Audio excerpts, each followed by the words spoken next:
Party के प्रवक्ता हैं जिनके मुख्यमंत्री ने अभी हिजाब खींचा था।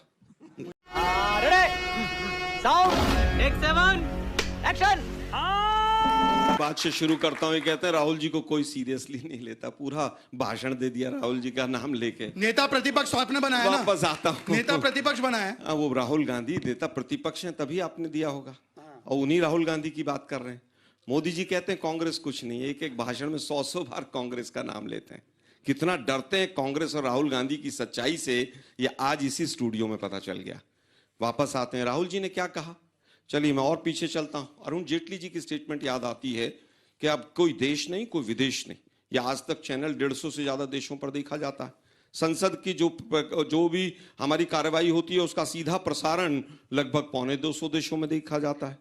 विदेश की धरती, विदेश की, अरे भाई क्या विदेशियों को हमारे तमाम आंकड़े नहीं पता? एनसीआरबी के आंकड़े क्या हैं, भुखमरी के इंडेक्स में हम कहां पहुंच रहे हैं, किसानों की कितनी आत्महत्या है, क्या विदेशियों को नहीं पता है कि बेशर्मो शर्म करो शर्म। 202 वोट एक महिला के प्रेस कॉन्फ्रेंस में बताए गए और बाकायदा फोटो थे और नाम अलग अलग थे। क्या ये विदेशियों को नहीं पता है कि 22 वोट एक ही ब्राजील की महिला के फोटो लगकर बने और इलेक्शन कमीशन सोता रहा? इलेक्शन कमीशन ऑफ इंडिया ये कहता कि 000 एड्रेस है क्योंकि वो लैंप पोस्ट के नीचे सोते हैं, और एसआईआर का फैसला किसने लिया ये देश को पता ही नहीं है। क्या विदेशियों को नहीं पता है? आज का विषय राहुल गांधी जी ने 3 सवाल लिए। एक संविधान का, कि भाई संविधान में जिस तरह के प्रावधान है उनका दुरुपयोग हो रहा है। दूसरा समानता की बात की, और तीसरा उन्होंने कहा कि संवैधानिक संस्थाओं का दुरुपयोग हो रहा है। अब कैसे हो रहा है तो पूरा देश देख रहा है, मैं उस पर भी आऊंगा।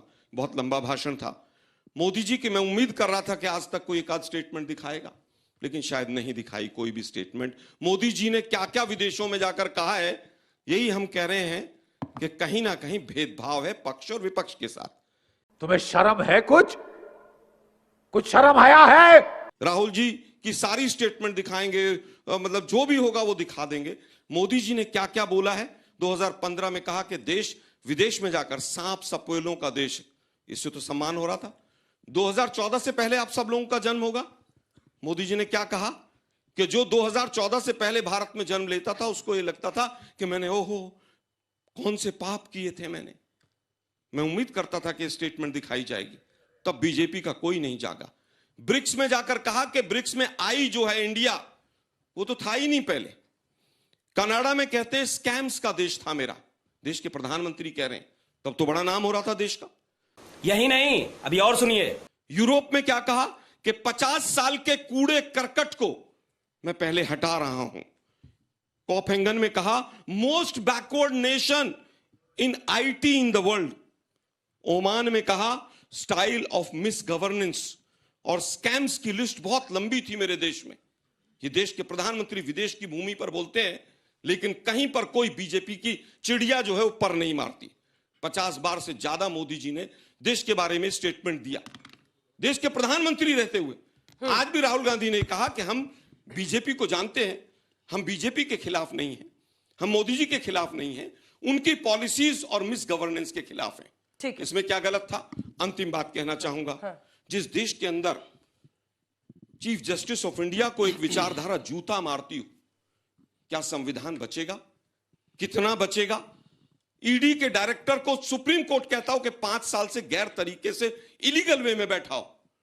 1 और 74 की रेशियो में, 1:74 की रेशियो में सत्ताधारी दल को इलेक्टोरल बॉन्ड के माध्यम से उगाही करके कंपनियों से पैसा मिलता हो तो प्लेन लेवल फील्ड मिलेगा। ठीक है सत्य प्रकाश, वाह मोदी जी, वाह जल्दी करो। इंडिगो का एग्जांपल आपने देखा, पूरे देश में मोनोपोली है। किस तरह से आरबीआई से पैसा निकाला गया आज तक नहीं पता है। इलेक्शन कमीशन ऑफ इंडिया का क्या हाल है, ब्राजील मॉडल सबको ने देखा ही है। और इससे भी सबसे बड़ी दुखद चीज है, यूपीएससी हो, एसएससी हो, पूरा एजुकेशन सिस्टम हो, यूनिवर्सिटीज हो, क्या वहां पर सब एक ही विचारधारा का कब्जा होना चाहिए? क्या एक ही तरह के लोगों की भर्ती होनी चाहिए? विविधता है देश में, विविधता रहनी चाहिए। वो कह रहे हैं कि जवाब दीजिए, स्पेसिफिक क्वेश्चन है। नागरिकता से पहले वोट कैसे दिया? दूसरा, एक सेकंड, सेना को लेकर जो प्रश्न है कि सेना हमारी पिट रही है, उस लाइन को बीजेपी बार बार कोट करती है। और विदेश में जाकर संविधान खतरे में है, इतने लोगों ने, ये सब क्या बोलने की जरूरत है? आपको नहीं लगता है देश के अंदर ज्यादा अच्छा होगा बोलना? देखिए, जो संविधान खतरे में है और जो तमाम जिस आधार पर खतरे में हम कह रहे हैं, वो पूरे विश्व को पता है। मैंने अभी तो इतना लंबा चौड़ा एक्सप्लेन किया कि संसद की प्रक्रिया नहीं देख रहे हैं वो लोग। क्या राहुल गांधी की प्रेस कॉन्फ्रेंस पूरे देश में, क्या वर्ल्ड ने नहीं देखी कि 202 वोट एक महिला की बनी हुई?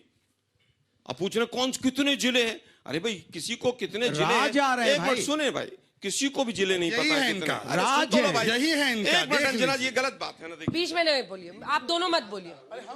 बीच में ना बोल, थारे माथे पर लिखे है क्या? बीच में ना बोल। मैं अब मैं इनसे- आपको मौका दूंगी अब बीच मैं में, इनसे पूछ लेता हूं। फिर वो चुप नहीं होंगे आपके एक मिनट बताइए, इनसे पूछ लेता हूँ हरियाणा के कितने जिले हैं राहुल, बताइए, मैं रुक जाता हूँ।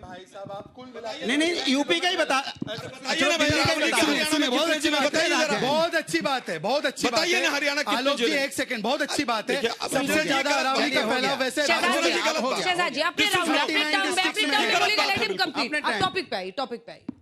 आप केवल कॉइन उछाल के चले जाएं। मुद्दा यह है कि अरावली के पेड़ों को आप काटना चाहते हैं, एक पेड़ मां के नाम और पूरे हसदेव के जंगल अडानी के नाम, एक पेड़ मां के नाम और पूरे अरावली को 100 मीटर तक सीमेंट फैक्ट्रियों को रॉ मटेरियल अडानी के नाम। मुद्दा यह है, इस मुझे क्रेडिट नहीं चाहिए। पर बात नहीं करना चाहते हैं। कितने जिले हैं? मैं 4 सवाल पूछता हूं अरावली पे, अगर एक का भी जवाब दे दे तो जियोमॉर्फोलॉजी पे पूछ लेता हूं, उसकी ज्योग्राफी पे पूछ लेता हूं, कैसे रेजिडुअल माउंटेन्स है उस पे पूछ लेता हूं। ये जीके टेस्ट नहीं हो रहा है। मुद्दा यह है कि आपकी पॉलिसी क्या है। मुद्दा यह है कि किन किन राज्यों में अगर अरावली हटता है तो वहां पर किस तरह से डेजर्टिफिकेशन होगा। मुद्दा यह है, मुद्दा यह है कि आप किसके लिए कर रहे हो। और उसमें आपने रियल एस्टेट को परमिशन दे दी। आप सोच सकते हैं खनन माफिया काम करेगा और गुजरात से आकर रियल एस्टेट के माफिया काम करेंगे।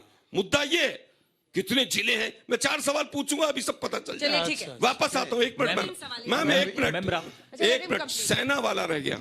अभी बताता है भाई, अभी बताता है, अभी तो किया ना, अभी बताता है। बार बार कहते हैं कि साहब सेना के लिए, सेना के लिए।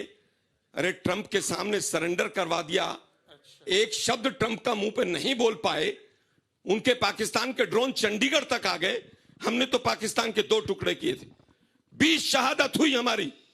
आज तक बीजेपी वाले ये नहीं बता पाए कि वो शहादत चाइना के पार्ट में हुई थी, हिंदुस्तान के पार्ट में हुई थी, बफर जोन में हुई थी।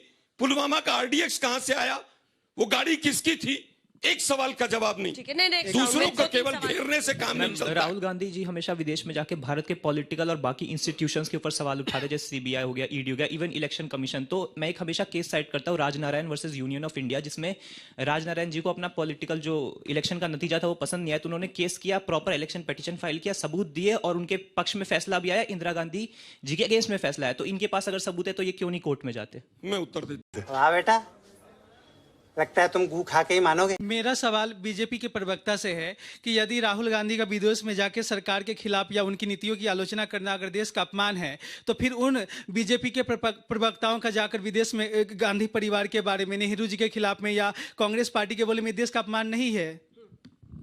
मेरा क्वेश्चन दोनों पार्टी के प्रवक्ता से रहेगा पॉल्यूशन के मुद्दे पे कि you are right bro. BJP जो पावर में है इतने सालों से, वो क्या एक्शंस ले रही है पॉल्यूशन को कंट्रोल करने के लिए, और जो कांग्रेस या कोई सी दूसरी पार्टी जो भी पावर में आती है तो उनका प्लान ऑफ एक्शन क्या होगा? बहुत बढ़िया। मेरा सवाल आउट ऑफ सिलेबस है इनका, आगे के जल्दी से एक सवाल। अभी कुछ समय पहले ही ऑपरेशन सिंदूर के समय ऑल पार्टीज डेलीगेशन भेजे गए थे जिसमें भारत का पक्ष सारे देशों में रखा था। उसके बावजूद भी राहुल गांधी जाके अपने ईवीएम पर सवाल उठा रहे हैं। अगर उन्हें ईवीएम पर इतना ही भरोसा नहीं है तो वो ये क्यों नहीं कहते कि मैं चुनावों से बॉयकॉट करूंगा, और अगर वो जीत भी जाते तो वो जीतने के बाद अपनी सीट को क्यों नहीं छोड़ देते कि मैं चुनाव लड़ा लोकतंत्र में आने के लिए, लेकिन मुझे इस प्रक्रिया पर विश्वास नहीं है इसलिए मैं ये त्याग पत्र दे रहा हूँ। आलोक जी से सबसे ज्यादा सवाल है, लेकिन कौन है ये लोग, कहां से आते हैं? से इनको कोई लेना देना नहीं है। हिंदू मुसलमान करते रहो, न फॉरेन पॉलिसी से इनको कुछ लेना देना है। बांग्लादेश में टर्की, चाइना, पाकिस्तान तीनों ने मिलकर वहां का सत्ता पलट कर दिया। ये यहां बैठकर धरने प्रदर्शन करते रह गए। नेपाल में चाइना ने पूरा कब्जा कर लिया, वहां पर लोकतंत्र के ऊपर, तमाम चीजों के ऊपर ये हिंदू मुसलमान पे भाषण देते रह गए, ताली पिटवाते रह गए। पूरे देश के चारों तरफ की विदेश नीति का बट्टा बैठा दिया। अब वापस आता हूं, इन्होंने कहा साहब ईवीएम गलत है।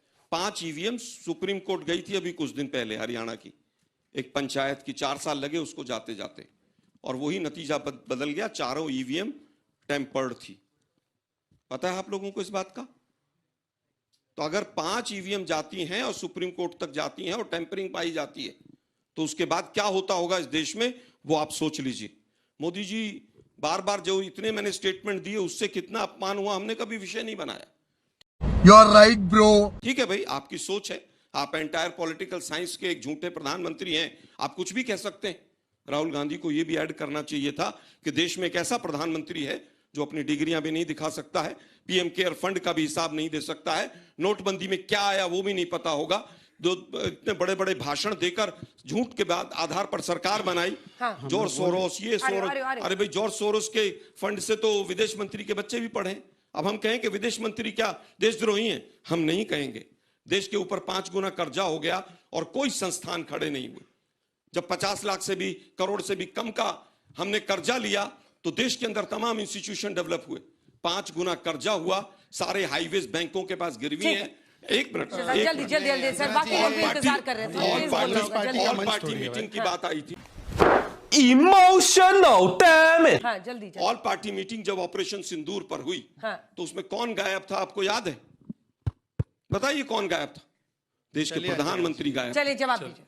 बोलने से और चिल्लाने से लाल किले के ब्लास्ट की लिस्ट सामने नहीं आ जाएगी। अरे ब्लास्ट तो मानो, उसको तो भटके हुए युवा बोला। नहीं, इमरान मसूद ने बोला भटके हुए युवा। सुनो ना भाई, सुनो ना। अब देखिए, मैं आपके बीच में नहीं बोला, मैं केवल ये कहना चाहता हूँ, जिस समय पर ऑपरेशन सिंदूर हुआ, उसके बाद ये था कि कोई भी टेररिस्ट एक्टिविटी होगी वो एक्ट ऑफ वॉर मानी जाएगी।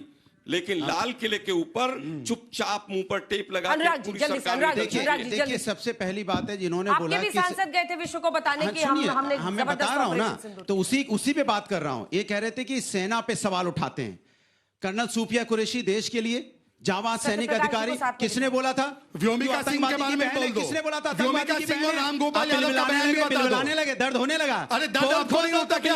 सेना के विरोध में दर्द नहीं होता आपको? ये बिलबिलाना बोलते हैं, जब दर्द खत्म हो जाते हैं तो दूसरे के बीच में बिलबिलाने लगते हैं लोग। आप बिलबिला रहे हो। माने आप सूफिया कुरैशी, जो देश की इतनी बहादुर सैनिक अधिकारी को आप आतंकवादी की बहन बता रहे थे, तब सैनिक का अपमान नहीं हो रहा था?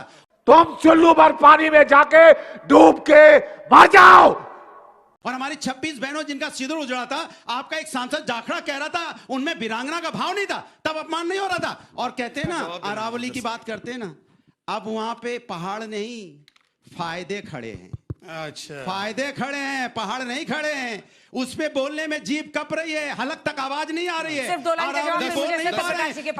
कितने जिले बताओ, कितने जिले बताओ, कितने जिले बताओ। अरे बर्बाद कर दिया पूरा, जिले पूछने आए हो। शर्म नाम की कोई चीज बची है कि नहीं बची है? समाज की बात करते हो। बहुत अच्छी बात। अभी जिले गिनाओ क्या? हाँ बताओ, अभी जिले गिनाओ क्या? बोल रहा हूँ, बताओ स्टैंड क्या है? सुन लो, ये बताता हूँ ना, मैं बताता हूँ। अरावली पे नहीं बोलेंगे, सब पे बोलेंगे। अगर आधा घंटे पहले ट्रम्प सीज फायर का ट्वीट कर देता है, तो पृथ्वीराज चौहान सरकार इतनी कमजोर है क्या? चौहान सही बोल रहे हैं। इतनी सरकार कमजोर है क्या? को डिफेंड कर रहे हैं। उन्होंने तंज कसा। अगर ट्रम्प जो है वो सीज फायर की जानकारी अमेरिका से देगा, एक सेकंड, ये तंज सुनिए। तो मैं समझता हूँ कि मोदी सरकार को, इतनी निकम्मी सरकार को चुल्लू पर पानी में डूबना चाहिए। आप दिखाएंगे, आप ये करेंगे, आप वो करेंगे, ये करेंगे, वो करेंगे। पार्टी के प्रवक्ता हैं जिनके मुख्यमंत्री ने अभी हिजाब खींचा था।